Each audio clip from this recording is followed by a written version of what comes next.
আসসালামু আলাইকুম রহমতুল্লাহ। আজকে আমরা জানবো আইন দ্বারা কখন আমি জানি এবং আইন দ্বারা কখন আমি চিনি বোঝাই। আইন দ্বারা যখন কোনো ব্যক্তি, বস্তু বা জায়গার পরিচিতি বোঝায় তখন আইনের অর্থ হয় আমি চিনি। যেমন আই নো হিম, আমি তাকে চিনি। ডু ইউ নো রাহুল, তুমি কি রাহুলকে চেনো? আই নো দিস প্লেস, আমি এই জায়গাটা চিনি।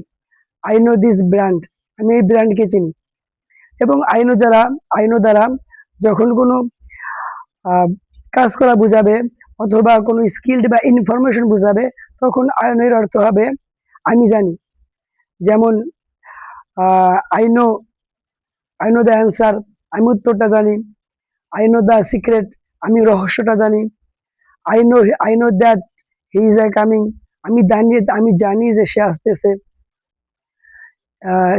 চলো আমরা বোর্ডে একটু দেখি। আই নো হিম, আমি তাকে চিনি। এখানে আই নো দ্বারা আমি চিনি বোঝানো হয়েছে এজন্য, কারণ হচ্ছে এখানে কোনো ব্যক্তির পরিচিতি বোঝানো হয়েছে। এজন্য আই নো এর অর্থ এসেছে আমি চিনি। He is a good he is a policeman, সে একজন police officer. His name is Rafiq, তার নাম হলো Rafiq. I know he is a good man, এখানে আইনের অর্থ হলো আমি জানি।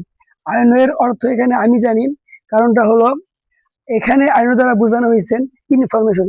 এখানে আইন দ্বারা ইনফরমেশন দেওয়া হয়েছে, এই জন্য আইনের অর্থ এখানে উঠছে আমি জানি।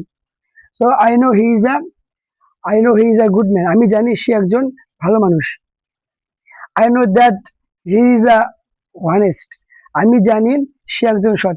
এখানেও আইনের অর্থ হচ্ছে আমি জানি। এবং এখানেও আইনের অর্থ আমি জানি ওঠার কারণ একটাই, কারণ হচ্ছে এখানে আইনের দ্বারা ইনফরমেশন বোঝানো হয়েছে।